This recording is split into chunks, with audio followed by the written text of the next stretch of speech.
दोस्तों, आज की खबर सुन करके आप पूरी तरीके से हैरान हो जाएंगे और सिर्फ एक ही चीज कहेंगे कि आज के भारत की जियोपॉलिटिक्स समझ पाना अब शायद किसी भी देश के बस की बात नहीं है।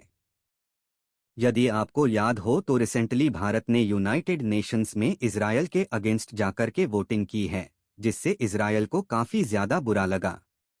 लेकिन जैसे ही भारत को ये बात पता चलती है कि अमेरिका ने अब इसराइल के ऊपर छोटे छोटे प्रतिबंध लगाने शुरू कर दिए और इसराइल को हथियार देने से साफ मना किया जा चुका है, अब भारत ने इसराइल का हाथ थामते हुए कहा है कि दोस्त, मुसीबत के समय आपने हमारी मदद की थी और अब आपके ऊपर मुसीबत और हम आपकी मदद करेंगे, और क्लियर रिपोर्ट सामने निकल के आ चुके हैं, जहां पर भारत इस साल को कई विस्फोटक और गोला बारूद एक्सपोर्ट करने जा रहा है।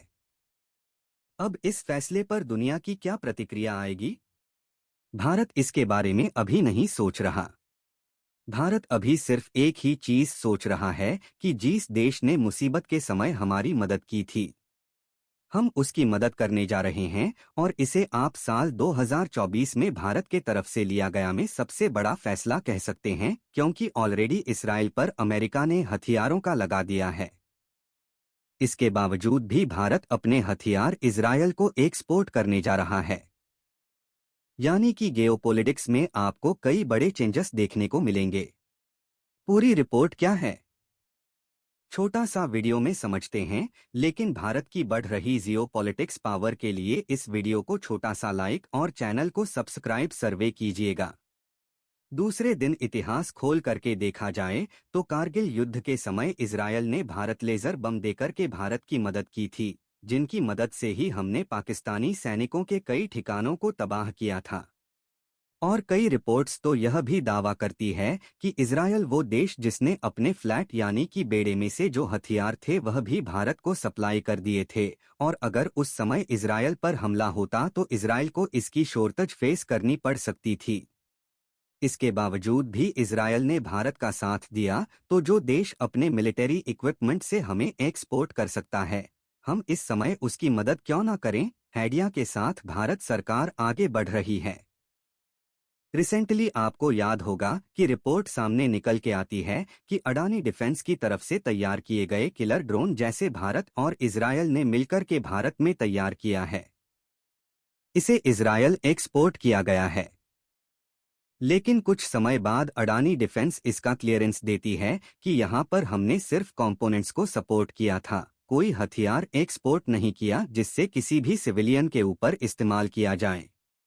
लेकिन आप खबर सामने निकल के आए कि साल 2021 में इंडिया लिमिटेड के साथ की गई डील 2024 में पूरी तरीके से फाइनल हो चुकी है, और अब भारत की ये यूनिटाई विस्फोटक इजरायल के अंदर एक्सपोर्ट करना शुरू कर चुकी है। भारत की कंपनी विभिन्न प्रकार के विस्फोटक गोला बारूद का प्रक्षण करती है, टेस्टिंग करती है, इनके ऊपर रिसर्च, मार्केटिंग और तमाम तरीके के सेनाओं में इनके वेपन्स का इस्तेमाल किया जाता है, और अब इसी ने सीधे सीधे इजरायल में अपने हथियारों को एक्सपोर्ट करना शुरू कर दिया है। और यहाँ पर सिर्फ मॉनिशियंस इंडिया ने ही बल्कि भारत के एक और प्राइवेट कंपनीज का नाम है प्रीमियर एक्सप्लेसिव लिमिटेड, इसने भी साल 2021 में इजरायल के साथ कई विस्फोटक सप्लाई को लेकर के डील साइन की थी, और अब इनके एक्सपोर्ट भी शुरू किए जा रहे हैं। और आप यकीन मानिए भारत का ये फैसला इस समय कितने बड़े चेंज लाने वाला है, इसके बारे में अभी शायद अंदाजा भी नहीं लगाया जा सकता, क्योंकि एक तरफ भारत ने इजरायल का अगेंस्ट वोटिंग के और दूसरी तरफ हम इजरायल को हथियार एक्सपोर्ट कर रहे हैं। फिलहाल आपके हिसाब से भारत का ये फैसला सही है या फिर नहीं, कमेंट्स अपनी राय जरूर बताएगा। भारत कैसे ही यूजफुल इन्फॉर्मेटिव वीडियो पाने के लिए वीडियो को लाइक और चैनल को सब्सक्राइब जरूर कीजिए। वंदे मातरम, भारत माता कीजिए।